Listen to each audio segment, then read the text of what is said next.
بسم الله الرحمن الرحيم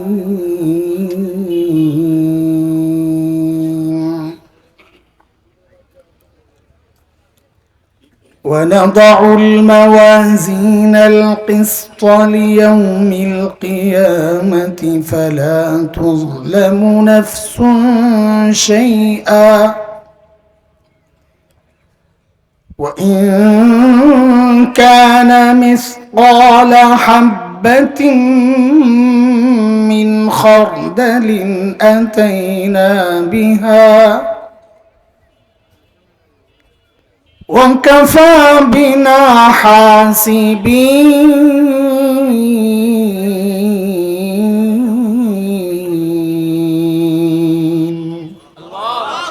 آمنت بالله صدق الله العلي العظيم কুরআন আল কারীমের সূরাতুল আম্বিয়ার একটা ছোট্ট আয়াত আমি তিলাওয়াত করেছি। এই আয়াতকে সামনে রেখে সময়ের কিছু বিষয় এবং নিজের হেদায়েতের উদ্দেশ্যে কিছু কথা বলতে চাই। দোয়া করেন আল্লাহ তাআলা যেন আমার বলাটা সহজ করে দেন, আপনাদের বুঝাটাও সহজ করে দেন, উপলব্ধি করে সবাইকে আমলের তৌফিক দান করেন। আয়াতের সরল একটা অর্থ শুনেন তো বিষয়টা বোঝা সহজ হবে। আল্লাহ বলেন ওয়ানাদাউল মাওয়াজিনাল কিসতা লিয়াউমিল কিয়ামাহ, আমি কিয়ামতের দিন ইনসাফের দাড়িপাল্লা দাঁড় করাবো। ইনসাফের দাড়িপাল্লা মানে কি? আল্লাহ যেন নিজেই নিজের কথার ব্যাখ্যা দিচ্ছেন, ফালা তুজলামু নাফসুন শাইআ। ইনসাফের দাড়িপাল্লা মানে হচ্ছে কারো উপর বিন্দু মাত্র জুলুম হবে না। বিন্দু মাত্র মানে কি? আল্লাহ যেন নিজেই ব্যাখ্যা দিচ্ছেন, ওয়া ইন কানা মিসকালা হাববাতিন মিন খারদাল আতাইনা বিহা। কেউ যদি একটা সরিষা দানা পরিমাণ কিছু করে, সওয়াবের কাজ হোক বা গুনার কাজ হোক, যাই করুক না কেন, হিসাবের জন্য আমি ওই ছোট্ট আমলকে দাড়িপাল্লায় ওঠাবো। আল্লাহর জন্যে, হিসাবের জন্যে এই প্রক্রিয়াটাই যথেষ্ট। এটাই হচ্ছে আয়াতের মোটামুটি তর্জমা। এই আয়াতকে সামনে রেখে মুফাসসিরিনে কেরাম হাসরের মাঠের মানুষের শ্রেণী করেছেন চারটা, মূলত পাঁচটা, আমরা চারটার কথা বলব। তো আমি জিজ্ঞেস করলে জবাব দিবেন, বলেন কয়টা? চারটা। হ্যাঁ, আমার সাথে কথা বলা লাগবে, আমি একা কথা বলতে পারবো না। অনল বর্ষী না, আমাদের বড় ভাই নাসির সাহেব হুজুর যেমন অনল বর্ষী, চলছে তো চলছে, কে আটকায়? মাশাআল্লাহ। হুজুর যতদিন ধরে বয়ান করেন, যখন বয়ান শুরু করছেন তখন আমার বয়ান শোনার বয়স হয় নাই, তো অনল বর্ষী তো হবেনি। যোগ্যতাও আছে, অভিজ্ঞতাও আছে, দুইটার সংমিশ্রণে এখন উনি শীর্ষদের একজন। তা আমি অনল বর্ষী না, আমি ক্লাস করাই, আমি বয়ান করি, এমনই পড়াই, যেভাবে বয়ান ওইভাবেই করি, একটু একটু করে বলবো, বুঝাইতে বুঝাইতে আর শুনতে শুনতে আগাবো। পড়াশোনাই তো হবে আমারই। বিশেষ করে সামনে যারা বসছে পোলাপান গুড়া গানা, ওদেরকে একটা হুমকি দিয়ে রাখি, পড়া না পারলে কিন্তু মুরগি বানায় দেব। হাসরের মাঠে মানুষের শ্রেণী হবে কয়টা? এই চার শ্রেণী বুঝার জন্য একটা সূত্র আমি বলে দেই, এটা কোনো জটিল বিষয় না, আপনিও বের করতে পারবেন। আচ্ছা বলেন তো, দাড়িপাল্লায় পাল্লা থাকে কয়টা? এই এলাকায় চাষ বেশি কি হয়? ধান। ধরেন আপনি ধান মাপবেন, তো এক পাল্লায় পাথর রাখছেন, আরেক পাল্লায় ধান রাখেন নাই, মাপা যাবে? কেন যাবে না? আপনারা বলবেন কেন যাবে না, কিন্তু আমি যেটা বলি শিখাইয়া দিচ্ছি ওইটাই বারবার বলবেন। সারা বয়ানে আমি একটা কথাই জিজ্ঞেস করব, আপনারা শুধু এই জবাবটুকুই দিবেন। এইটা আপনাদের একটা ডিউটি আজকের। কেন যাবে না? বলেন যে পাল্লা একটা খালি, মাপা কেন যাবে না?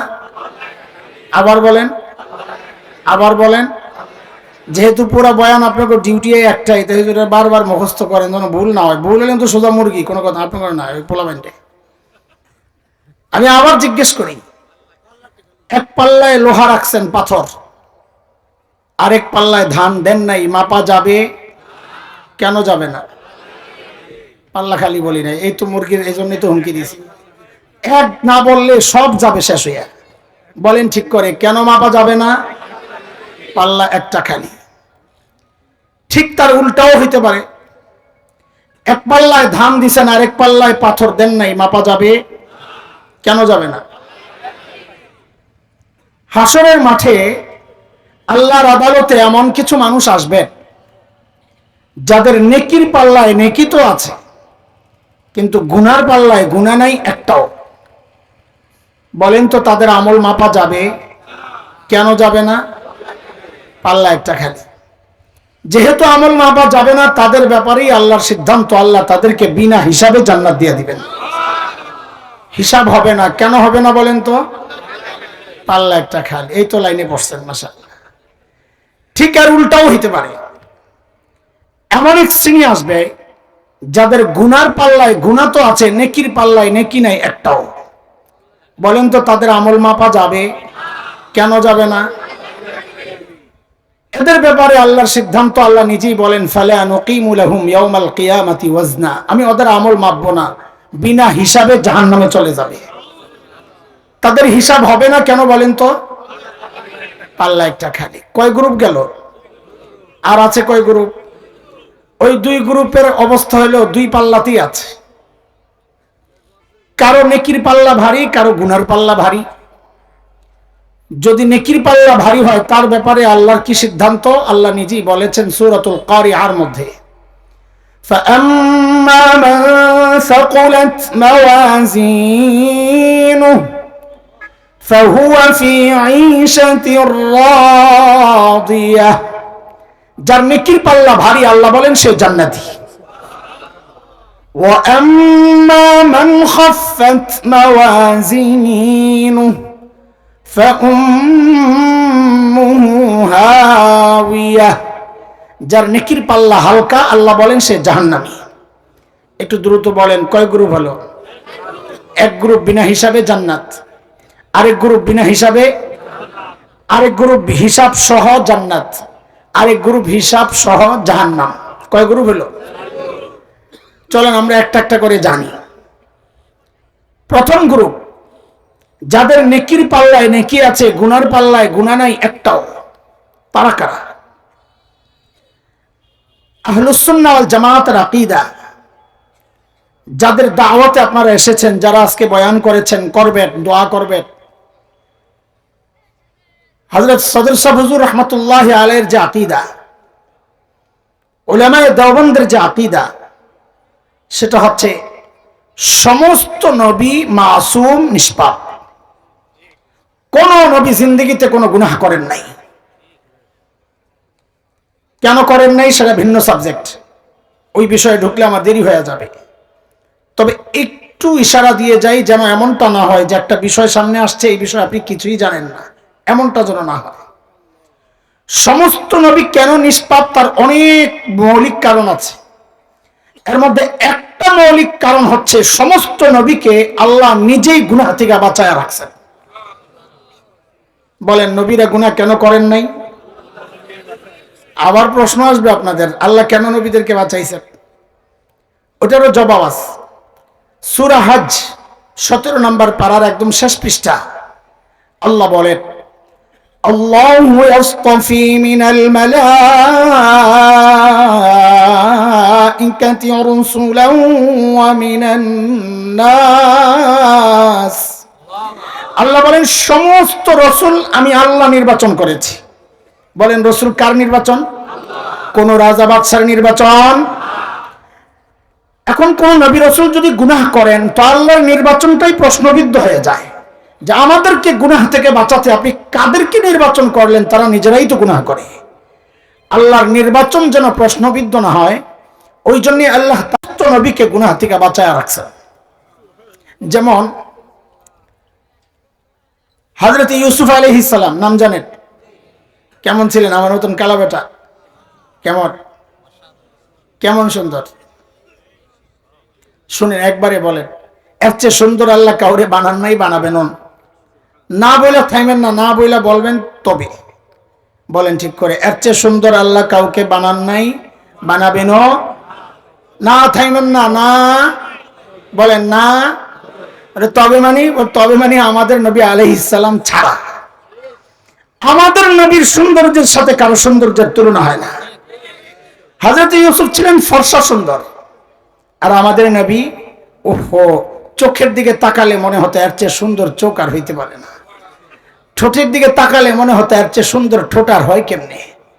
কালার ছিল বড় মিষ্টি, সুবহানাল্লাহ, তাকাই থাকতে মনে চাইতো। হযরত ইউসুফের সৌন্দর্যে পাগল হয়েছে মিশরের মেয়েরা, বিশেষ করে ফার্স্ট লেডি জুলাইখা। বেটি খালি বারবার হুজুরের প্রস্তাব দেয়, হুজুর খালি প্রত্যাখ্যান করে। হুজুর চিনছেন তো না? হ্যাঁ, আমি হুজুরই বলবো, আমার বলতে সুবিধা। একদিন তো জুলাইখা আটকাইছে একদম ভিতরে। কত ভেতরে, তাফসিরে কিতাবে আসছে 7 দরজা ভেতরে। কাজের বুয়ারে বলছে তালা লাগায়া তুমি চলে যাও। তো তালা লাগায়া যাইতে হইলে তালা কোন দিক দিয়ে লাগাইতে হবে? বাহির দিয়া। বলে এটাও একটা বলা লাগে। হ্যাঁ বলা লাগে, সামনে কাজে লাগাবো, এই চিপা চাপার কথা। হযরত ইউসুফ দেখছেন আমি তো ফেসে গেছি। তখন তিনি কি করেছেন? কোরআন বলেছে সব কথা। সূরা ইউসুফ 23, 24, 25, 26 লম্বা আল্লাহ আলোচনা করেছেন বিষয়গুলো। আল্লাহ বলেন, وراودته التي هو في بيتها عن نفسه وغلقت الأبواب وقالت هيت لك قال معاذ الله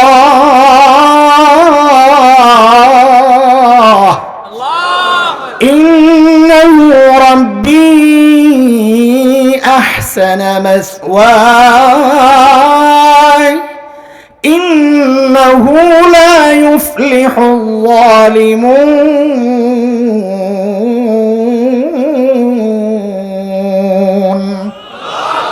হযরত ইউসুফ দিছেন এক চিৎকার, ও আল্লাহ আমারে বাঁচান। বিপদে বললে কাকে ডাকতে হয়? ক্ষমতায় যেতে হলে কাকে ডাকতে হয়? ক্ষমতা দেন কে? নামান কে? আরো জোরে বলতে হবে, ইজ্জত দেন কে? নামান কে? সব কে দেন? শুধু বাচ্চা দেয় খাজা বাবা। খাজার কাছে বাচ্চার জন্য যান কে জন্য?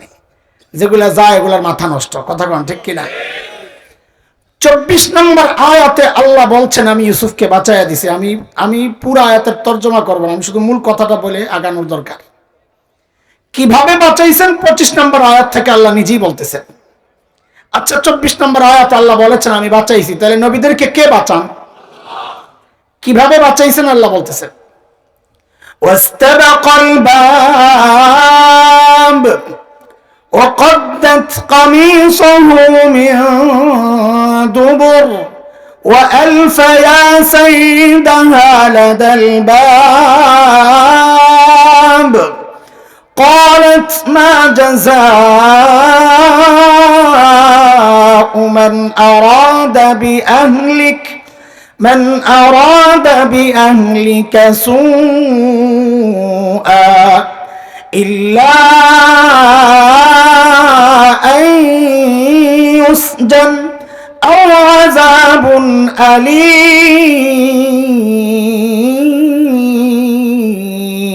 أليم।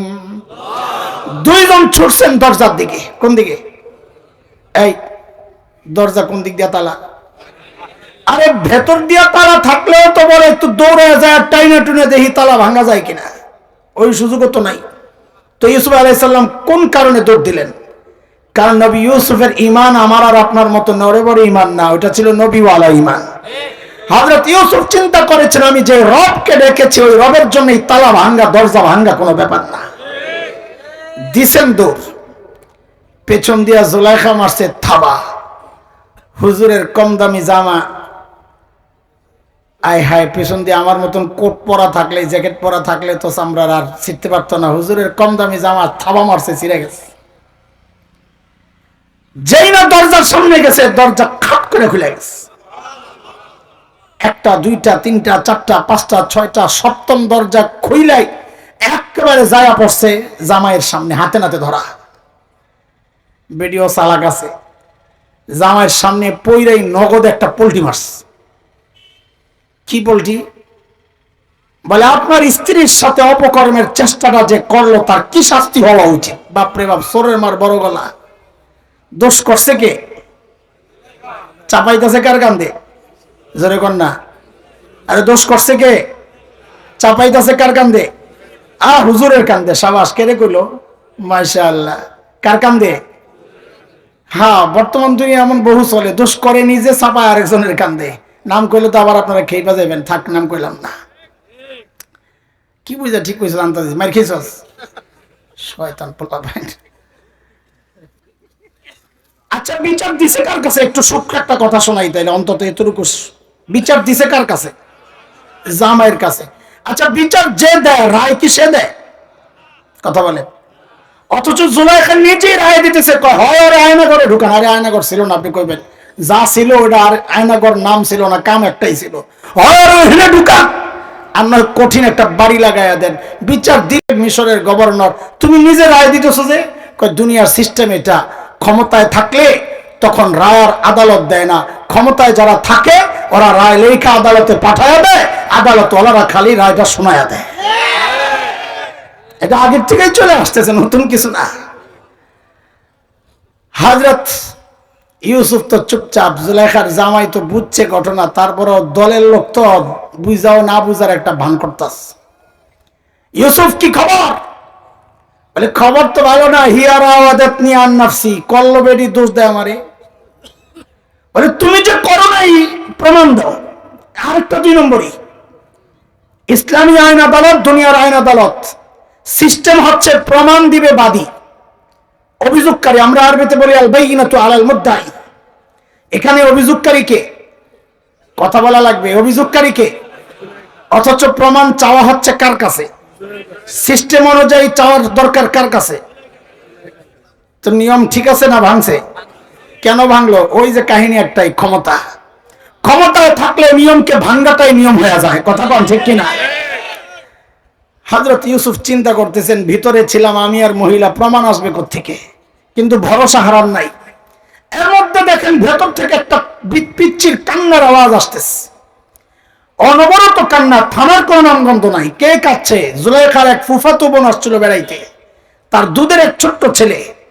এমন কান্না শুরু হয়েছে, হযরত ইউসুফ বুঝে গেছেন যে ওই কান্নার মধ্যে রহস্য আছে, আমার মুক্তির উপায় হয়তো ওই কান্নার মধ্যে। বলে আমার পক্ষে সাক্ষী দিবে ওই পিচ্চিটা। জুলাইখা মনে মনে বলে, মোল্লা খাইছ ধরা চান্দু, পিচ্চিরে আনবো সাক্ষীর জন্য। এই পিচ্চি অপরাধ কে করছে রে? পিচ্চি বলবে ওয়ার খাইবা মাইর। হ্যাঁ, আল্লাহু আকবার। এই পিচ্চির মুখ দিয়া কান্না কে বের করছে? নবীদেরকে কে বাঁচান? পিচ্চির কান্না বন্ধ হয় না, চলছে কান্না অনবরত। যেন কান্নার একটা মেশিন ফিট করে দিছে, রেকর্ড ওয়া ওয়া ওয়া চলছে গাড়ি, যাত্রা বাড়ি।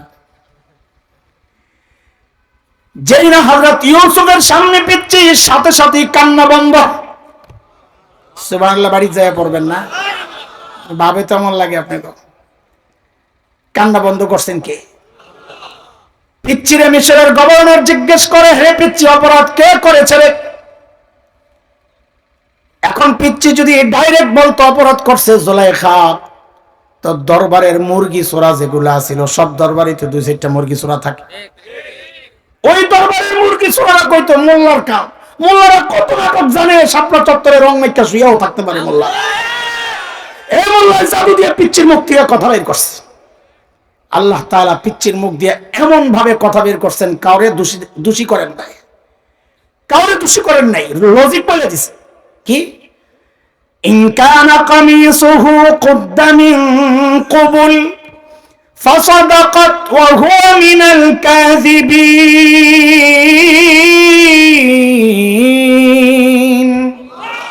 ওয়া ইন কানা কামিসুহু কুদ্দা মিন দুবুর ফাকাযাবাত ওয়া হুয়া মিনাস সাদিকিন। পিচ্চি কি বলে? হুজুরের জামাটা চেক করেন। কি বলে?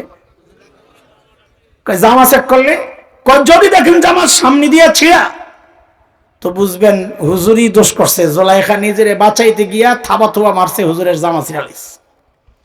আর যদি দেখেন জামা পেছন দিয়া ছিড়া, তো বুঝবেন কেস ফিটিং, আপনার বই অপরাধ করছে। জুলাইখা, ইউসুফ পালাইতে গেছে, জুলাইখা পেছন দিয়া থাবা মারছে, জামা পিছন দিয়া ছিড়ছে। জামা কোন দিক দিয়া ছিড়ছে? ফালাম্মা রাআ কামিসাহু কুদ্দা মিন দুবুর ক্বালা ইন্নাহু মিন কাইদিকুন ইন্না কাইদাকুন্না আযীম।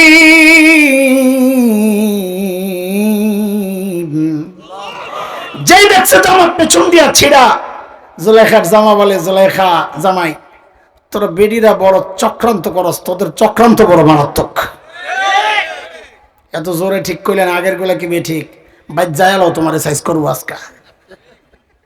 কইবা আমি জি কই নাই, পাশেরটাই কইছিল।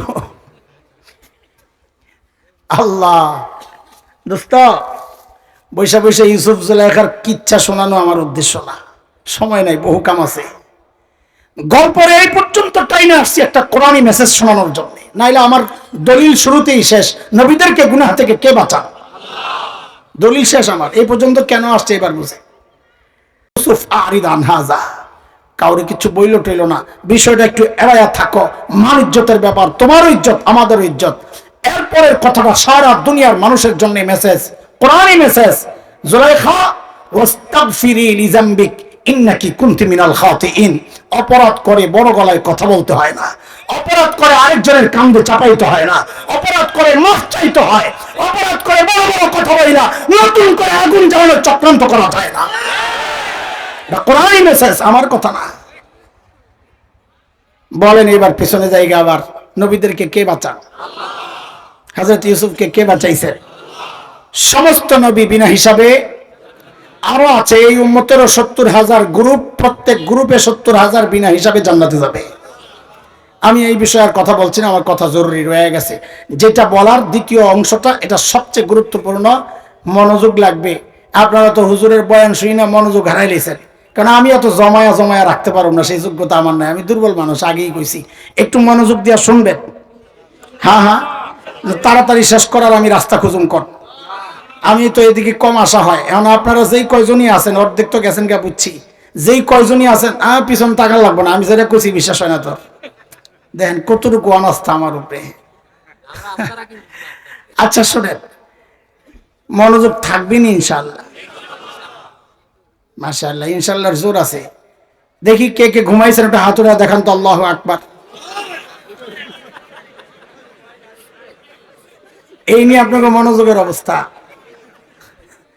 হায় খোদা, এই নিয়ে মনোযোগ। আমি কি ঘুমের পরীক্ষা করছি না মনোযোগের?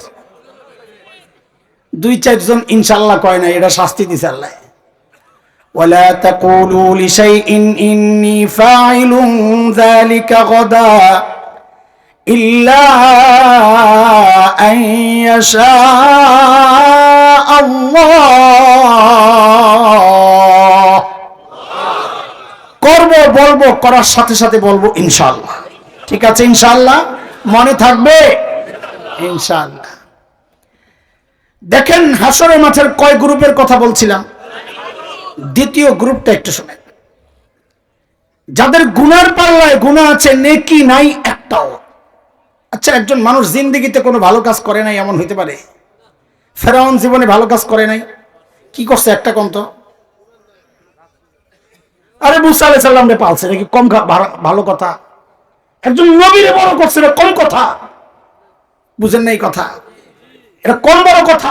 একজন নবীরে বড় করছেন, সুবহানাল্লাহ। জীবনে মানুষ একটা হইলো ভালো কাজ করে, কিন্তু একেবারে একটা নেকিও নাই। মানেটা কি? মানে হচ্ছে ঈমান ছাড়া কোনো নেকির হিসাব হয় না, ঈমান ছাড়া নেকির। এইবার বলেন তো, গুনার পাল্লায় গুনাহ আছে, নেকির পাল্লায় একটা নেকিও নাই, তারা কারা হইতে পারে বলেন তো? হ্যাঁ, কাফের মুশরিক, তাই না? আপনাদের জবাব ঠিক আছে, কিন্তু আমরা ওই কাফের মুশরিক নিয়ে আজকে কথা বলবো না। কাফের মুশরিক সবাই চিনে। আরেকটা গ্রুপ আছে যারা বিনা হিসাবে জাহান্নামে যাবে, তাদেরকে আমরা অনেকেই চিনি না। তাদের নামও আমার মতো, আরো সুন্দর সুন্দর নাম। থাকেও মুসলমান সমাজে, মরার পরে জানাজা হয়, কুলখানিও হয়, মৃত্যুবার্ষিকীও হয়, কিন্তু বিনা হিসাবে জাহান্নামে যাবে। তারা কারা? আল্লাহ বলতেছেন সূরা বাকারা, কাদিয়ানি একটা গ্রুপ, আমরা কোনো গ্রুপ না, আমরা একটা মূলনীতি বলতেছি। তারা কারা? সূরা বাকারায় আল্লাহ বলছেন, ومن يرتد منكم عن دينه فيمت وهو كافر فأولئك حبطت أعمالهم في الدنيا والآخرة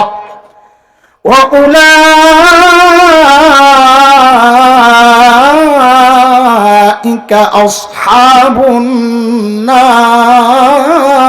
النار هم فيها خالدون।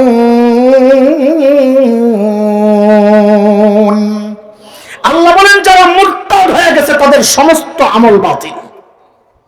সমস্ত আমল যেহেতু বাতিল, নেকির পাল্লা একটাও নেকি যেহেতু নাই, কাজেই তাদের হিসাব হবে না। হবে না, কথা কন। তাইলে বিনা হিসাবে। প্রশ্ন হচ্ছে মুরতাদ কারা? মুরতাদ কারা ওই ব্যাখ্যায় আমি যাব না, শুধু অর্থটা শোনেন আজকে আপাতত। যারা ইসলাম থেকে বের হয়ে গেছে, বলেন মুরতাদ মানে? দোস্ত একটু মনোযোগ, এটা আপনারাও জানেন। যা আজকে বলতে চাচ্ছি, দুনিয়া বিখ্যাত আলিম শেখ আবুল হাসান আলী নদভী রহমতুল্লাহ আলাইহি বলেছেন, মানুষ ইসলাম থেকে নবী আলাইহিস সালামের যুগেও বের হইছে, সাহাবীর যুগেও বের হইছে।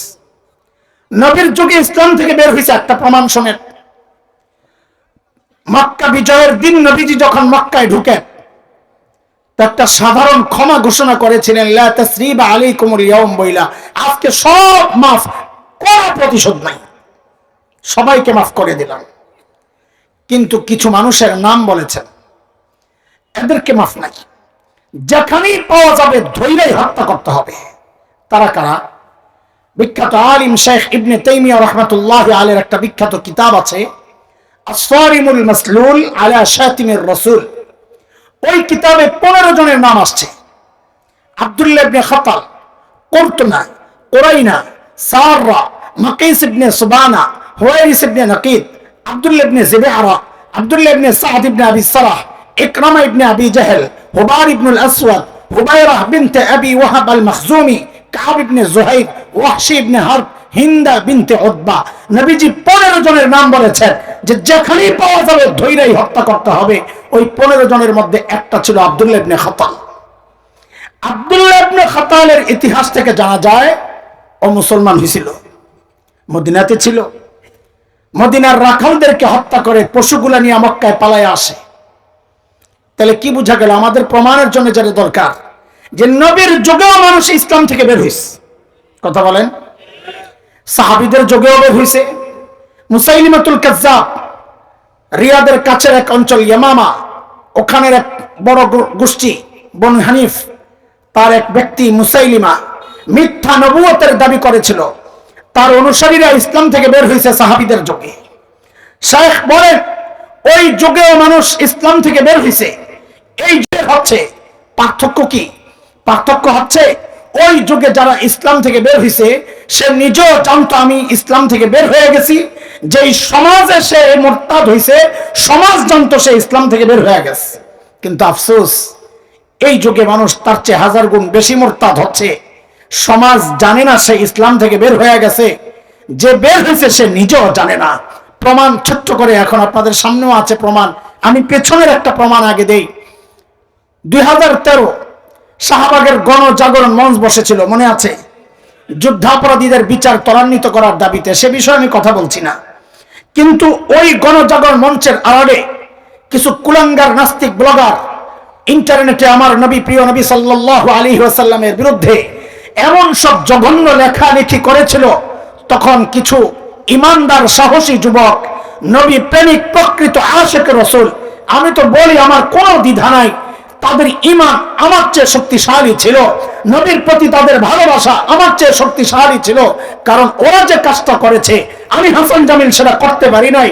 সেই যুবকগুলা ওই সময়ের এক নাস্তিক থাবা বাবা চালাইতো, রাজীব হায়দার নামক কুলাঙ্গা তাকে হত্যা করেছিল। দোস্ত, আফসোস, তখন শাহবাগে তার জানাজা হয়। জানাজা কেন পড়া হয়েছে? সমাজ জানে না সে ইসলাম থেকে বের হয়েছে। আমাদের যেটা বলা দরকার, সমাজ জানে না সে ইসলাম থেকে বের হয়েছে।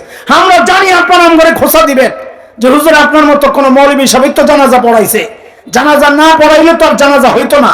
হ্যাঁ, কথা সত্য, কিন্তু আমার ভাইটাকে জোরপূর্বক সেখানে নেওয়া হয়েছে। ওরা ওদের শক্তি দেখাইছে, মাওলানার শক্তি দেখাইয়া দিছে, অজু ছাড়া পড়াইয়া দিছে নামাজ। জানেন না? না, পরদিন পত্রিকায় আসছে 3 তাকবীর দিছে। 3 তাকবীর, জানাজায় তাকবীর কয়টা? আমি একটারে জিজ্ঞেস করলাম, পিছন থেকে কেউ লোকমা দেয় নাই, ভুল ধরে নাই যে তাকবীর একটা বাকি আছে। ওই বেটা জবাব দিছে বড় আজীব, বলে পিছনে যে খাটাস গুলা দাঁড়াইছিল ওরা জানলে না জানাজায় তাকবীর কয়টা। ভুল ধরার জন্য তো জানা লাগবে। এই যে বর্তমানে শুরু হয়েছে আরেক শয়তানি, আবুল সরকার। হ্যাঁ, আবুল সরকার না, নাম যেটা আছে এটাই বলি, না মানুষ চিনবে না। দেখেন তার এমন এমন কথা, আমাদের ভাই বলেছেন কিছু কথা। একজন মানুষ ইসলাম থেকে বের হওয়ার জন্য এর চেয়ে বেশি কিছু লাগে না, কিন্তু দেখেন তাকে অনেকে মুসলমান মনে করতেছে। অনেকে ব্যাখ্যা দিচ্ছে যে ইসলামের মধ্যে নানান গ্রুপ আছে, নানান গ্রুপ আছে। শাফি মাযহাব আছে, হানাফি মাযহাব আছে, হাম্বলি মাযহাব আছে। কত বড় আল্লামা, সুবহানাল্লাহ। সমাজ জানে না সে মুরতাদ হয়ে গেছে। সমাজ যে জানে না তার প্রমাণ হচ্ছে সমাজপতিরা, যাদের দিকে গোটা দেশ তাকাও থাকে, যারা মনে করে ক্ষমতায় আসছি, তাদের শীর্ষ নেতৃত্ব থেকে আওয়াজ আসতেছে আবুল হোসেনের পক্ষে। তাকে আক্রমণ করে নাকি বাঙালির চেতনা আক্রমণ করা। যদি বাঙালির চেতনার নামে হয়, বাঙালির চেতনার অর্থ হয় আমার ইমান শেষ করা, যদি বাঙালির চেতনার অর্থ হয় আমার আল্লাহর নবীকে কটূক্তি করা, খোদার কসম আমার কোনো দ্বিধা নাই, ওই চেতনা আমি রাখতে পারি, ওই চেতনা আমি থুতু মারি। এটা কেমন চেতনা? ইমান শেষ হয়, এটা তোমার চেতনা নষ্ট হয়, তোমার ওই চেতনায় একদলা থুতু। আফসোসের সাথে কথাগুলো বলছি। একটা সময় ব্যক্তি পর্যায়ে নাস্তিকতার চর্চা হয়েছে, ব্লগে ব্লগে, গ্রুপ করে করে। কিন্তু আমাদের দুর্ভাগ্য, আমাদের গুনার ফসল এখন আমাদের কাঁধে এমন এক সরকার চেপেছে, যে সরকারের হাত ধরে এখন আর ব্যক্তিগত পর্যায়ে নাস্তিকতার চর্চা হচ্ছে না, এখন রাষ্ট্রীয় পৃষ্ঠপোষকতায় নাস্তিকতার চর্চা হচ্ছে। আপনি বলবেন কোথায়, কেমনে? আমি কয়টা দেখাবো? গত 16 মাসের হিস্টোরি টান দিলে দেখা যাবে মন্ত্রণালয়ে যেগুলো আছে প্রত্যেকটা ইমান নিয়ে আমরা সন্দিহান। সে দাড়িওয়ালা হোক আর দাড়ি ছাড়া হোক, টুপিওয়ালা হোক টুপি ছাড়া হোক, তাদের কথাবার্তা, তাদের অ্যাক্টিভিটিস, তাদের কাজ দেখে তাদেরকে মুসলমান বলতে আমাদের লজ্জা হয়। আপনি বলবেন দেখান দুই একটা, আমি 2টা শোনাই আপনাদেরকে। এরকম অনেক উদাহরণ আছে। ট্রান্সজেন্ডার একটা ভয়ঙ্কর বিষয়, এটা শুধু ইমান বিধ্বংসী না, এটা সমাজ বিধ্বংসী। অথচ এটাকে বাস্তব রূপ দেওয়ার জন্য নানান চক্রান্ত চলতেছে, নানান পরিকল্পনা হাতে নেওয়া হয়েছে। গোপনে গোপনে স্বীকৃতি দিলে যা যা ওরা ভোগ করতো সব সুবিধা তাদের জন্য বরাদ্দ হচ্ছে। নতুন করে এক আওয়াজ আসছে, এটা আপনারা বুঝবেন কম। ট্রান্সজেন্ডার আমার সময় লাগবে বুঝাইতে, যেটা বুঝবেন ওইটা বুঝাই। নতুন করে এক আওয়াজ আসছে, ছেলে আর মেয়ের সমান অধিকার, বাবার সম্পত্তিতে সমান অধিকারের এক আওয়াজ আসছে। শুনতে তো ভালোই লাগে, একই বাবার ছেলে একই বাবার মেয়ে সমান অধিকার। হ্যাঁ, শরীয়তের বিধান, লিজ্জাকারি মিসলু হাজ্জিল উনসায়াইন, সূরা নিসা আয়াত 11। আল্লাহ বলেছেন ছেলে যা পাবে মেয়ে পাবে তার অর্ধেক, মেয়ে যা পাবে ছেলে পাবে তার ডবল। এর যুবকরা চিৎকার করে বলতো দেখি, এই বিধানটা কার? নাকি হাসান জামিলের, গহরঙ্গাওয়ালাদের?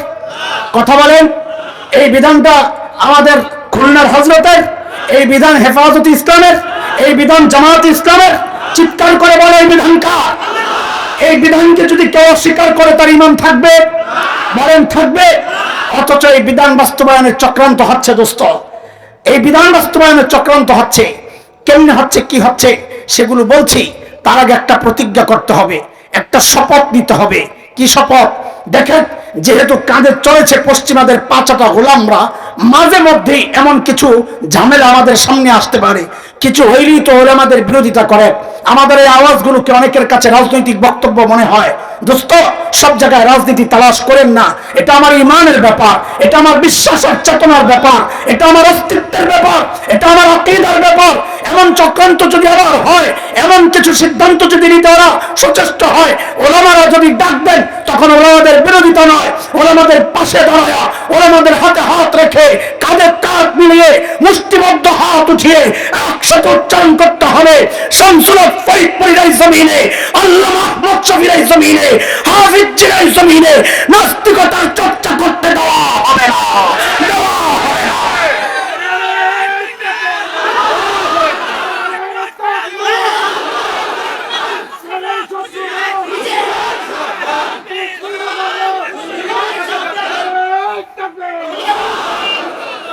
মুহতারাম হাজরিন, এরপরে ওরা এমন ভাবে অপপ্রচার চালাচ্ছে, সাধারণ মানুষের অন্তরে একটা সংশয় তৈরি হয়ে গেছে। আর আমি তো আমার মসজিদে যখন বয়ান করি, আমি কখনো ওয়াজ করি, কখনো ওয়াশ করি। যেমন এই জুমায় ওয়াশ গেছে ওই আবুল সরকারের লইয়া, বাউলদেরকে নিয়ে ওয়াশ। ওয়াশ তো বুঝে, মগজ ধুলাই। ওয়াশ করি কলবের জন্যে, ওয়াশ করি মগজের জন্যে, দুইটাই চলে। আমি যাদেরকে ওয়াশ করি, এইরকম একটা এসে আমারে বলে কি জানে, হুজুর এই বিধানটা না আমারও কেমন কেমন জানি লাগে। ওর কথা শেষ হওয়ার আগে আমি ওর মুখের দিকে তাকায় বলে দিছি, আপনার ইমানটা লইয়াও আমার কেমন কেমন জানি লাগে। কথা কি ঠিক আছে না রে? ঠিক। এই কথা আমার না আল্লাহর। যদি বলেন কার? আরে আল্লাহ বলেছেন সূরাতুল আহজাব 36 নম্বর আয়াত 22 নম্বর পারার 2য় পৃষ্ঠার একদম প্রথম লাইন, হাফিজি কোরআন শরীফের, ওমা কানা লিমুমিনিন ওয়ালা মুমিনাতিন ইযা কাদাল্লাহু ওয়া রাসূলুহু আমরা আন ইয়াকুনা লাহুমুল খিয়ারাতু মিন আমরিহিম। আল্লাহর রাসূলের কোন সিদ্ধান্ত আসার পর কোন কেমন কেমন লাগে বলার সুযোগ নাই, মেনে নেওয়ার নাম ইসলাম। বলেন মেনে নেওয়ার নাম ইসলাম। তারপরেও আপনাদের দিলের মধ্যে যেন কোনো কেমন কেমন না লাগে, সময়ের একজন ছোট্ট আলেমদের খাদিম হিসাবে আপনাদের দিল দিমাগকে পরিষ্কার করা আমাদের জিম্মাদারি। ইসলাম কি বলে, ওরা কি চায়? সমান অধিকারকে ইসলাম কোথাও সাপোর্ট করে না, এটা আপনিও করার কথা না। সমান অধিকার মানে কাউকে বঞ্চিত করা। আমার ভাই তার পিচ্চি পোলারে লইয়া জামা বানাইব, কাপড় কিনছে 6 গজ, তো পোলার লাগবে 1.5 গজ, ভাইয়ের লাগবে কত 4.5 গজ। এখন ভাইজানের বিবি কয়, তুমি আমার পোলাটার উপর সবসময় জুলুম করো, ঠগাও। বলে কেন? কই যে 1.5 গজ আর 4.5 গজ, এইবার অর্ধেক অর্ধেক কাটো, 3 গজ 3 গজ করে কাটো, সমান অধিকার। বলেন তাইলে হুজুরের জামা হইব? আর হবে? হবে হবে না কেন? ওই জামা গায়ে দিয়ে আর আপনাদের সামনে আসতে পারবো না, ওই বউর সামনে যাইতে পারবো রাত্রে। কথা কর। সমান অধিকার এটা একটা ধোঁকা, এটা একটা ধোঁকা। ইসলাম দেয় ন্যায্য অধিকার। আরে ন্যায্য অধিকার আর সমান অধিকার কেমনে বুঝাবো আপনি করে? এই স্টেজে লম্বা আছে কোনো? লম্বা লম্বা আল্লাহ লম্বা বানাইছে এমন আছে 2-1টা? কই? সুবহানাল্লাহ। দোস্ত দাঁড়ান, কি এক শাস্তি দিলাম দোস্ত। দোস্ত দাঁড়ান, আপনার উসিলায় যদি মানুষের দিল পরিষ্কার হয়, এর চেয়ে আরেকটু লম্বা কম আরেকজন দরকার। একজন থেকে দাঁড়ায় যান না পাশের থেকে, মাশাআল্লাহ। এর চেয়ে আরেকটু ছোট আরেকটা দরকার, 3 জন দরকার। সাবাস, নারে তাকবীর। ওজনে ওজন মিলে গেছে। আর একটু সামনে আসলে আমার বুঝাইতে সহজ হইতো। আল্লাহর সবচেয়ে বড় লম্বা বান্দা, মাঝখানেটা আরেকটু কম, শেষেরটা আরেকটু কম। ধরেন একটা দেয়াল গেছে আমার এই ভাইয়ের থুতনি বরাবর, তো বলেন তো পাশেরটার চোখ ঢাকছে কিনা, পরেরটার কপাল ঢাকছে কিনা? এখন দেয়ালের ওই পাশে একটা কিছু হচ্ছে যা 3 জনের দেখা অবশ্যই দরকার। কয়জন দেখবে? কয়জন দেখবে? একজন। এখন পাশের থেকে হুজুর 3টা ইট পাঠাইছেন না, ওই 3টা ইট দিয়া তোমরা দেখার ব্যবস্থা করো। এখন সমান অধিকারওয়ালাদেরকে যদি দায়িত্ব দেওয়া হয়, এই 3 ইট 3 জনকে বন্টন করে দাও, তো সমান অধিকারওয়ালারা বলবে 3 জনদের সমান সমান 3টা দিয়া দাও। আচ্ছা বলেন তো, সমান সমান 3টারে দিলে এই ভাই তো ইট ছাড়াই দেখতো, ইটটা তার দরকার আছে, খামাখাই পড়ে থাকবে পায়ের তলে, কোনো লাভ নাই। মাঝখানেরটা 1 ইট দিলে সে দেখবে, তার চোখ ভাসবে, কিন্তু 3 নাম্বারটারে 1 ইট দিলে সে দেখবে? বলেন দেখবে? তার কপাল ভাসবে, চোখ নিচে থাকবে, তাই কিনা? তাহলে 3টারে সমান 3 ভাগ করলে একজন বঞ্চিত হবে কিনা? বলেন বঞ্চিত হবে কিনা? আর যদি হুজুরের দায়িত্ব দিতেন, ইসলাম অনুযায়ী বন্টন করে দিতেন, তো হুজুর বলবে ইসলামে সমান বন্টন না, ইসলামে ন্যায্য বন্টন। ইসলামে তো ইসলামে ন্যায্য বন্টন হলে কি করবে? ভাইরে বলতো, ভাই আল্লাহ আপনার লম্বা বানাইছে, ঈদ দিয়া কি করবেন? মাঝখানটারে বলতো, তুই তো একটা দিয়েই দেখস, দুইটার তো তোর দরকার নাই। 3 নাম্বারটারে 2টা দিত। ও 2টার উপর দাঁড়ায়া দেখতেছে, মাঝখানটা একটার উপর দাঁড়ায়া দেখতেছে, 1 নাম্বার জন ঈদ ছাড়াই দেখতেছে। এর নাম হচ্ছে ন্যায্য বন্টন। আপনারাই বলেন, সমান বন্টন ইনসাফ হইছে না ন্যায্য বন্টন ইনসাফ হইছে? ভাই বইয়া পড়েন। মাশাআল্লাহ। ছেলে আর মেয়ে যাবে নানার বাড়ি, বাবারে বলতেছে, বাবা নানার বাড়ি যাব। যাও। হিহির একটা অর্থ আছে। তো বাবা বুঝছে, বাবাও চালাক, ডিজিটাল ফেসবুক চালায়। তো বাবা মেয়েরে দিছে 50 টাকা। বাবা মানে হুজুর। মেয়েরে দিছে, তাড়াতাড়ি কথা কন হলাম জামুগা। মেয়েরে দিছে, ছেলেরে দিছে 100 টাকা। কত? ও আল্লাহ, সমান অধিকার নারীবাদীরা এই দৃশ্য দেখে খেপে গেছে। আর হুজুররা সবসময় মেয়ে করে ঠকায়। কিন্তু হুজুর পরে কি বলছে ওইটার শোনেও না, বলেও না, কাউরে শুনতেও দেয় না। হুজুর মেয়ের 50 টাকা দিয়া, ছেলের 100 টাকা দিয়া সাথে সাথে বলতেছে, আব্বু গোপালগঞ্জ যাইতে রিক্সা ভাড়া 50 টাকা লাগবে, আসতে 50 টাকা লাগবে, আব্বু ভাড়াটা তুমি দিয়ে দিও। আচ্ছা বলেন তো, এখন মেয়ের ব্যালেন্স আছে কত? ছেলের ব্যালেন্স কত? আসলে ঠকছে কে, ছেলে না মেয়ে? আসলে কেউ ঠকে নাই। কেন? ছেলে শক্তি আছে, বাইরে কামাই টামাই করবে, তার ভবিষ্যৎ আছে। মেয়ে তো নাই, আস্তে আস্তে একটু মজা টজা খাওয়ার লেগে ওরে বাবা দিছে, এটা কোনো বিষয় না। এটাকে আরো সুন্দর করে বুঝেন। আমাদের মাদ্রাসার কিছু টাকা পয়সা উঠছে, কালকে বাজারে যাবে। তো মহতামিম সাহেব জিজ্ঞেস করতেছে, হুজুর বাজারে যাবেন, টাকা লাগবে কত? বলে 5000। এই বলেন তো কত? কি জন্যে? এই এই প্রত্যেকটা শব্দ আমার সাথে বলা লাগবে। কি জন্যে? কত? মহতামিম সাহেবের পিচ্চি আছে একটা, আব্বু আমি একটু বাজারে যাই। যাও। ওই হিহির অর্থ বুঝছেন তো? তো আব্বু বুঝছে, পকেট থেকে একটা কচকচে 100 টাকার নোট বাইর করে বলে, নেও মজা খাইও। কত? কি জন্যে? বলেন আবার কত? কি জন্যে? হুজুরকে দিছেন কত? কি জন্যে? এটা বলা লাগবে কি জন্যে। যেই না পিচ্চির সামনে বাবা 100 টাকা ধরছে, পিচ্চি এমন এক মোচড় মারছে, কি হয়েছে? আমার লাগে কিপটেমি করো। আরে কি হয়েছে বলবি তো? আমি 100 নেব না। কত লাগবে তোর? আমার 5000 দিবা। কত? 5000 কেন? হুজুরকে দিছ। আরে হুজুর তো বাজার করবে। তাতে কি, আমিও তো বাজারে যাব, সমান অধিকার। আচ্ছা আপনারা বলে, এই পিচ্চির সমান অধিকারের দাবিটা এটা যৌক্তিক দাবি না পাগলামি? আরো জোরে বলে, আরো জোরে বলে। এটা ভালো বুঝছেন না। এবার আসেন তো ইসলামের বন্টনটা একটু দেখে আসি। আল্লাহ ছেলেকে ভাগ দিছেন 2। কত বলেন? মেয়েকে বলেন, বলেন কত? ছেলে কত? মেয়েকে? আল্লাহ ছেলেকে ভাগ দিছেন 2টা, কিন্তু দায়িত্ব দিছেন 4টা। বলেন ভাগ কয়টা? দায়িত্ব। মেয়েকে ভাগ দিছেন 1টা দায়িত্ব। আমি যেভাবে বলি পোলাপাইন ওইভাবে বলবা, তাইলে যারা সংশয়বাদী ওদের কলিজার মধ্যে লাগবে, সংশয় নিচে দিয়ে বের হয়ে যাবো গা। বলো ভাগ কয়টা? দায়িত্ব 0।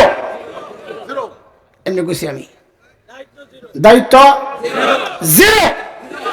ধাক্কা মারলে কলিজা যায় নাকি? বল আবার, ছেলেরে ভাগ দিছেন কয়টা? দায়িত্ব। মেয়ের ভাগ কয়টা? দায়িত্ব। এবার ঠিক আছে, ছেলের ভাগ কত? দায়িত্ব 4। দায়িত্ব কেমনে বুঝে? 1 নাম্বার, আল্লাহ ছেলেকে যেন বলছেন, এর ছেলে তুমি যদি স্বামী হও তো স্ত্রীর ভরণ পোষণের দায়িত্ব সব তুমি স্বামীর। 2 নাম্বার, ও ছেলে তুমি যদি বাবা হও তো কন্যার ভরণ পোষণের দায়িত্ব তুমি বাবার।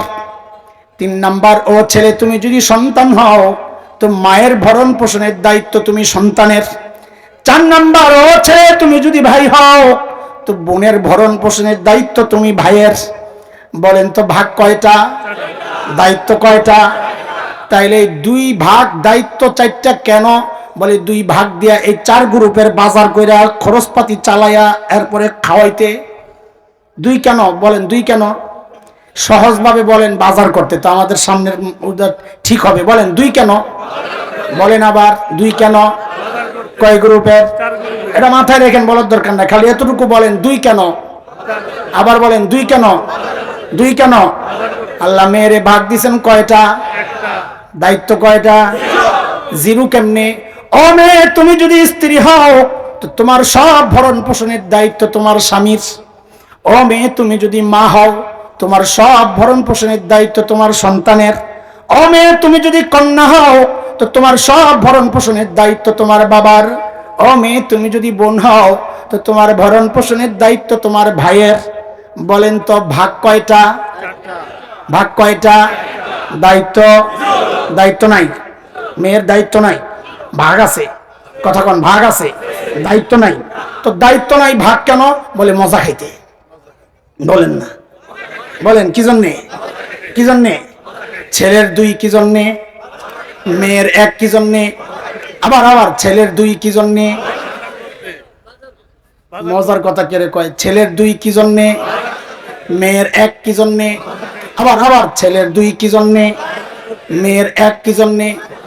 এখন এই মজা খাওয়া গ্রুপ যদি বলে আমার বাজারওয়ালার মতো সমান সমান দেওয়া লাগবে, তো হুজুরের এই পিচ্চি পাগলার দাবির মতো আর এই দাবি দুইটার কোনো পার্থক্য আছে না? দুইটাই পাগলামি। কথা কোন? দুইটাই পাগলামি কিনা? ওই সমান অধিকারের নামে আমাদেরকে পাগলামি গিলাতে চায়, আমরা গিলতে রাজি? বলেন গিলতে রাজি না? ইনশাআল্লাহ, ইনশাআল্লাহ ওরা একটা শরীয়তের বিধান একটা দুইটারে এদেশ থেকে তাড়াইতে চায়। আমরা স্বপ্ন দেখি এদেশের শরীয়তের সমস্ত বিধানের দিন বাস্তবায়ন হবে ইনশাআল্লাহ। এই কয় গ্রুপ? দুই গ্রুপ। এক গ্রুপ যার নেকির পাল্লা ভারী, কই যাবে? আর যদি নেকির পাল্লা হালকা হয়, কই যাবে? শুনেন, এতক্ষণ কি বুঝছেন? এখন একটা পরীক্ষা হইব,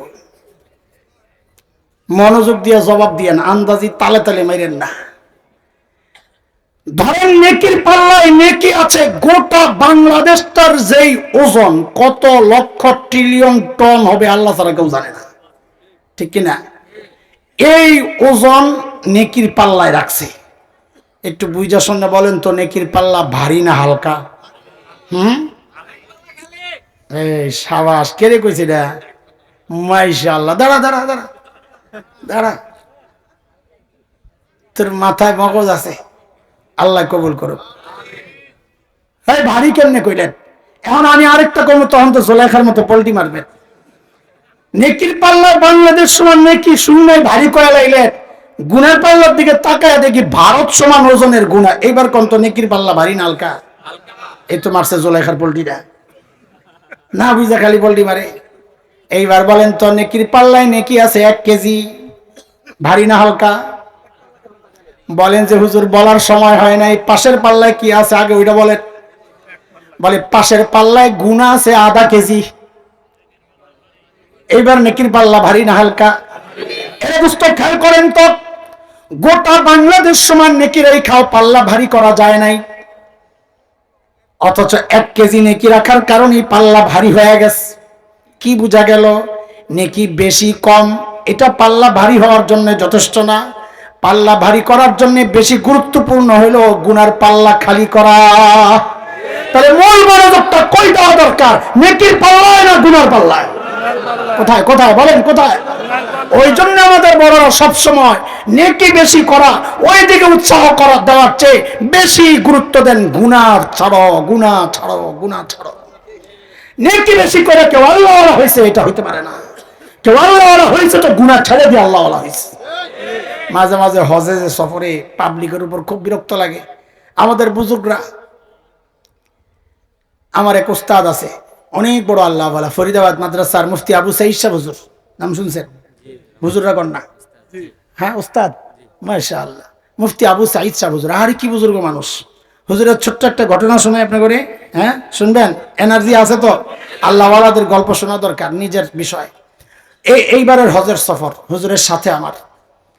তো একদিন আমি, মাওলানা মামুল হক ভাই আর আইয়ুব ভাই তিনজনে ঘুরতেছি, নামাজ শেষ, এখন বাসার দিকে যাব। তো মসজিদে নববীর 2-3 জন খাদেম আমগরে দেখে দৌড়ে আইছে। আমগরে দেখে মানে আমি না, মানে মামুন ভাই দেখে, আমি লগে আছি এই জন্য আমগরে দেখ বললাম আর কি, আমার কোয়েন না যে ভাব লইতেছে বেটা, দৌড়ে আইছে। মুসাফা টুসাফা কইরা কয়, হুজুর আমরা 20-25 বছর ধরে এখানে খেদমতে আছি, হুজুর রিয়াজুল জান্নায় গেছিলেন? তা আমরা গেছি ভাই, একটু চান্স পাইছি, কোনো ব্যবস্থা? কয় হ্যাঁ আমরা ঢুকাইয়া দিতে পারবো। কখন দিবা? কয় কালকে 11:30টায় এবেন, তোর জোহরের নামাজের যে গ্রুপটা যায় ওটার লাগে ঢুকাই দেবো। তো আমরা 3 জন, এই অফার কি আর সারা যায় রে ভাই? এটার জন্য মানুষ বিশাল লাইন দিয়া দিনকে দিন খাড়ায় থাকে, রিয়াজুল জান্নাহ একটু নামাজ পড়বে। তো 11:30 আমরা গেছি, তো আমগরে একদম পুলিশ ডাক দিয়া আলাদা নিয়ে চেয়ারে বসার আছে, ওরা কি বলছে টলছে কে জানে। তো আমগরে নিয়ে বসায় রাখছে, আজানের ঠিক আগ মুহূর্তে ঢুকাইছে, একেবারে সবার নবীজির রওজার কবরের একদম কাছে পাশে নিয়ে আমগরে বসাইছে। ওখানে বৈশা নিবিড়ে নামাজ পড়ছি, তেলাওয়াত করছি, কান্নাকাটি করছি, খুব ভাল লাগছে। তা আমি মনে মনে চিন্তা করতেছি, এরা আবার আমগরে কয়ে রাখছে এরকম খাস কোন আলেম বাংলাদেশ থেকে আসলে আপনারা বইলেন, আমরা ব্যবস্থা করে দিব। তা আমি ওই সময় মনে মনে চিন্তা করে রাখছি যে আমাদের ওস্তাদ হুজুরকে, হুজুর আমরা একই হোটেলে থাকি, হুজুরকে কালকে আমি নিয়ে আসুন। তো রাতে হুজুরের কাছে খবরটা পৌঁছাইছি, হুজুর রিয়াজুল জান্নাহ, একবার এর আগের বার হুজুরের সাথে আমি একসাথেই ছিলাম, হুজুরের সাথে। হুজুর রিয়াজুল জান্নাহ ইতমিনানের সাথে বৈশা আমল করার একটা সুযোগ পাইছি, যাবেননি। আমি তো মনে করছি আমার জন্য আমি কি একটা দোয়া যে করবো। তো হুজুর বলে কেমনে গেছ? আমি হুজুর যে খাদেমরা আছে লম্বা অনেক দিন ধরে এরা খেদমত করে, তো পুলিশ তো নতুন নতুন এরাই সব এগুলা মাতবুরি করে, ওই রকম আমরা পাইছি কিছু। কো ওরা তুমি করে নিয়ে গেছিল হুজুর, ওরা তুমি নিয়ে গেছিল, ও ওরা ওই পুলিশ করে যায় করছে বাংলাদেশ থেকে অনেক বড় আলেম আইছে, তো পুলিশটা তুমি করে লয়ে গেছে না এরকমই। আমি ঠিক আছে তোমরা গেছো ভালো করছো, আমি তো বড় আলেম না, আমি এইভাবে যাব না। কি যে একটা চটকানা খাইছি রে ভাই আমি, তারপর আল্লাহ পার্থক্য বুঝলাম, বড়দের সাথে আমাদের পার্থক্য বুঝলাম। সুযোগ পাইনি দৌড় মারছি, ইবাদত করবো, কিন্তু তরিকাটা বলিত কিনা, আমি বড় আলেম এই পরিচয় যে তার কাছে দেওয়া হলো ওটা সঠিক কিনা, ওই চিন্তা হযরত এই ইবাদতের আমার দরকার নাই। তো চুপচাপ রুমের মধ্যে বসে থাকি। তো একজন কয় হুজুর এত বড় বুজুর্গ আপনি এত কথা কন, আমি আমার বয়ানে দিলে আমি শুধু হুজুরের কথা বলি, ওই হজে যায় আপনি এত কথা, হুজুর দি খালি শুয়ে থাকে। ও মনে করছে এত বড় হুজুর সারাদিন খালি তফ করব, ওমরা করব, আর খালি জিকির আজকার করব, হুজুর খালি শুয়ে শুয়ে তসবিহ পড়ে। তো আমি আরে বুঝাইছি বেটা তুমি প্রতিদিন তফ করো আর ওমরা করো, আবার বিকালে ভাগ পাইলে মার্কেটে যে ঘুরো সবটি তো খাইয়াইও, বুঝেন নাই? মার্কেটে ঘুরা বেটি করে দেহে, নানান দেশের সুন্দরীরা আসে হাইটা হাইটাইটি দেহে, তো দেইকা আমল যা করছে সব প্যাকেট দিয়ে দিছে। আল্লাহ ওয়ালাদের সাথে আমাদের পার্থক্যের পয়েন্ট এটা। আল্লাহ ওয়ালা আমল অনেকে মনে করেন কম করেন না, আমল যাই করেন থাকে আমাদের নিচে দিয়া ফুটা, গুনাহ কইরা ফুটা হয়ে গেছে, যা করি সব বাইর হয়ে যায়, বড়রা যা করেন সব থেকে যায়। এই জন্য আমাদের মূল ফোকাসটা কই দেওয়া দরকার বলেন? নেকির পাল্লায় না গুনার পাল্লায়? গুনার পাল্লায় ফোকাস যে দিব বড়দের কাছ থেকে শেখা, দুইটা ফোকাস। এই একটা অনুরোধ করলে রাখবেন, আমি আপনাকে একবারও কইছি ভাই যায়েন না থাকেন, এটা আমার অভ্যাস না। আমি মাঝে মাঝে বলি মাইকলা কইছি হুজুর আমাকে বিল পাইছস, কয় না, আমাকে তাহলে আমার কোনো টেনশন নাই, তুই তো আসস, সব জায়গা আমার কোনো অসুবিধা নাই। লক্ষ লক্ষ কোটি কোটি মানুষ থাকতে হবে আমাদের, আমার একজন মনোযোগী শ্রোতা দরকার।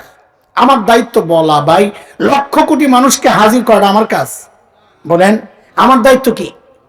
যাবো এই অনেক সময় যায় দিই মাহফিল ভেঙে গেছে, কয়েকজন বৈশা দিছে, আমি সারি না, ওই জায়গায়ও 2 ঘন্টা বয়ান করি মাঝে মাঝে। সবাইকে কি মানুষ নাই বয়ান দিয়ে সারেন না, যারা বইছে যে আগ্রহ নিয়ে বইছে, পুরা মাঠ থাকলে ওই আগ্রহ থাকতো না, এদেরকে আমি কেন ঠকাবো, এদেরকে কেন বঞ্চিত করবো? বৈশা বৈশা কথা চলতেই থাকে আমার, এটা একটা আদত আমার। তো এই জন্য বলতেছি, এতক্ষণ তো বলি নাই যে ভাই যায়েন না, এখন দিলের দরদ দিয়ে বলতেছি এই দুইটা কথা না শুনা যায়েন না। কারণ এতক্ষণ যা বলছি এগুলো অনেকের জন্য হয়তো নাও লাগতে পারে, সচেতনদের জন্য জরুরি।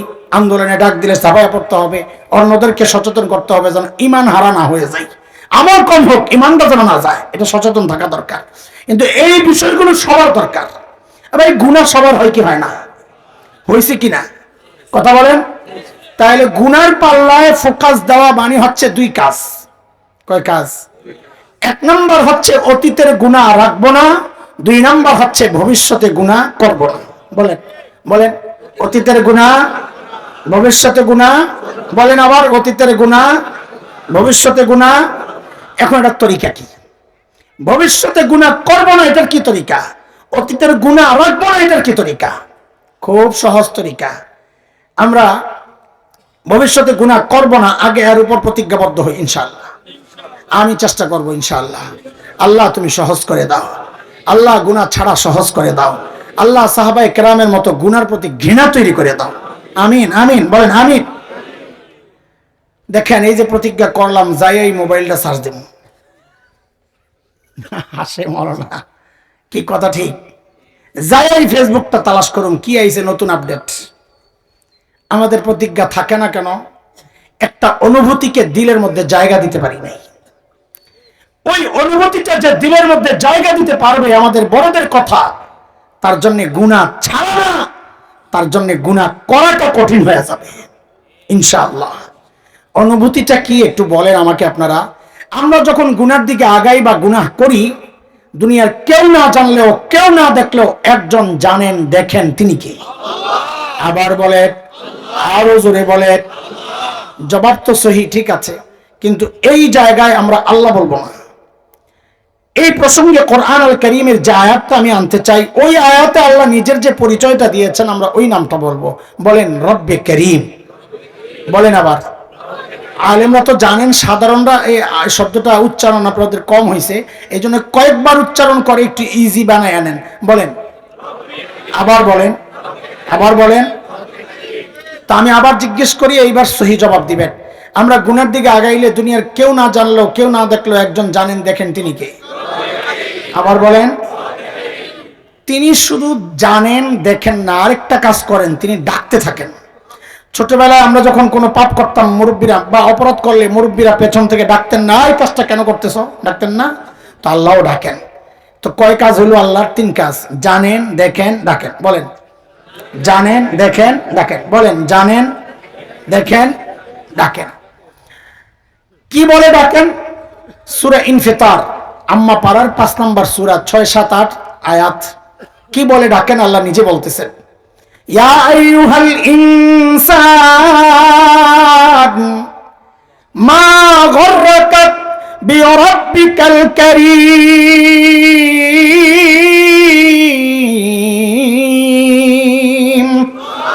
ও মানুষ, ওই করিম রবের ব্যাপারে তোমার কে ধোকায় ফেললো? আরে কার কাছ থেকে কি পায়া তুমি তোমার করিম রব ভুলে গেলা?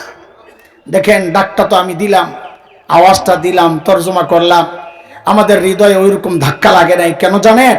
কারণ এই ডাক্তার ওজনটা এখনো বুঝতে পারি নাই। ডাক্তার ওজন কত, এটা বুঝার জন্য শব্দের কিছু বিশ্লেষণ একটু বুঝেন।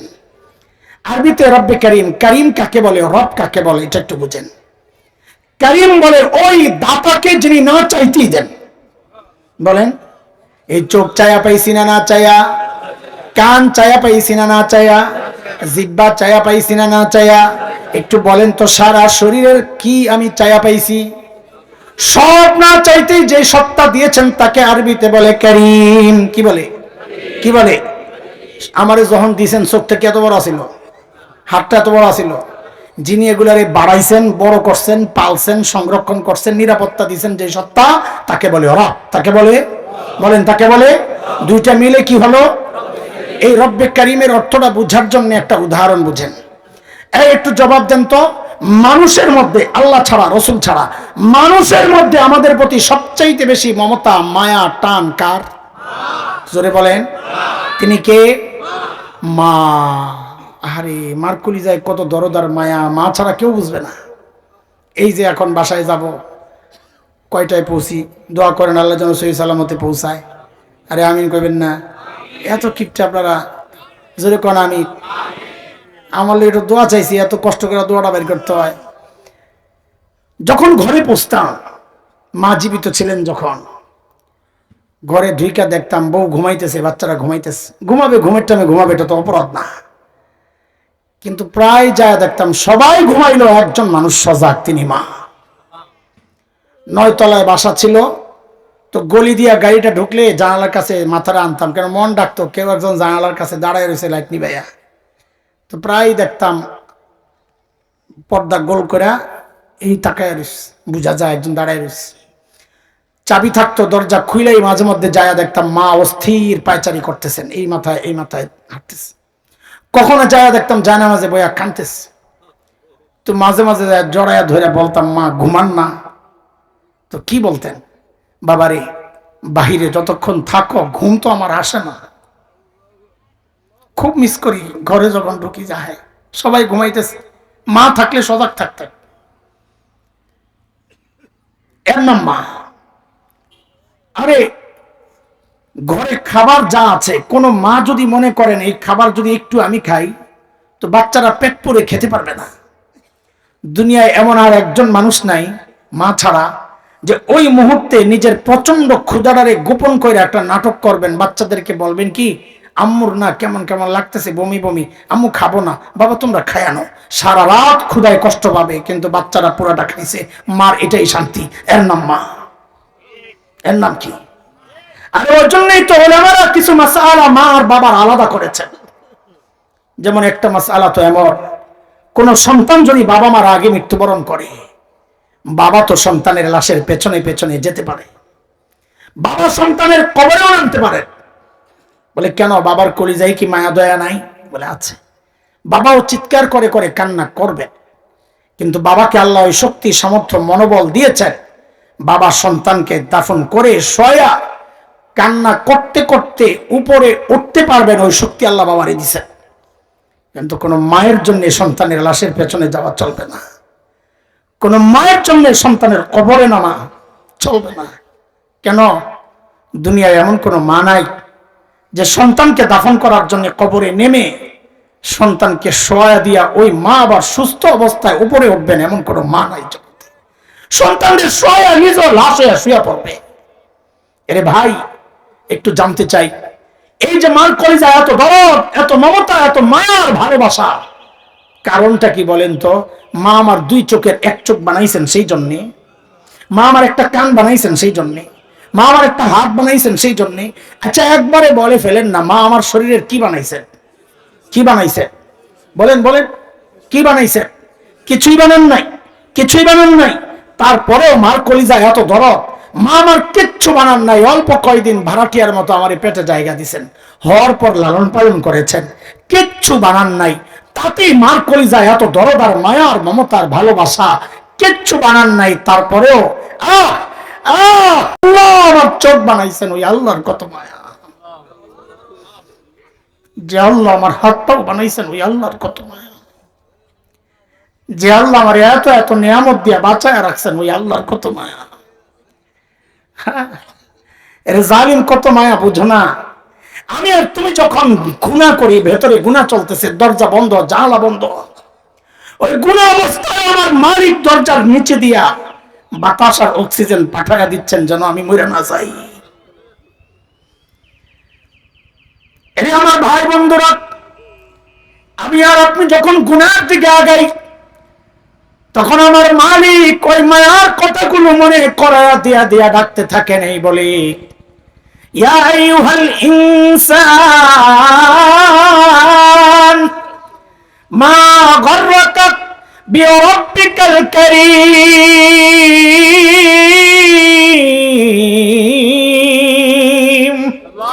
ও মানুষ, ওই কারীম রবের ব্যাপারে তোরে কে ধোকায় ফেললো?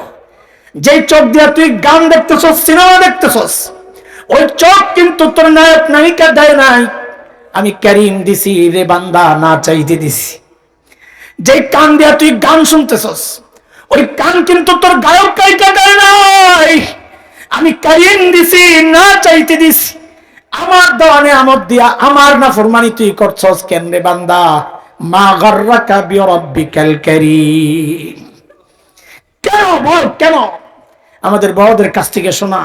আল্লাহু আকবার, আল্লাহু আকবার, লিল্লাহি তাকবীর। হযরত ওয়ালার আগমন, বলেন হযরত ওয়ালার আগমন। মাশাআল্লাহ, মারহাবা। আমার বাপ এসে পড়ছে, বলার কোনো কথা নাই আর। আল্লাহ আমার বাপকে লম্বা নেক হায়াত দান করেন। আমিন আমিন আমিন। বাস।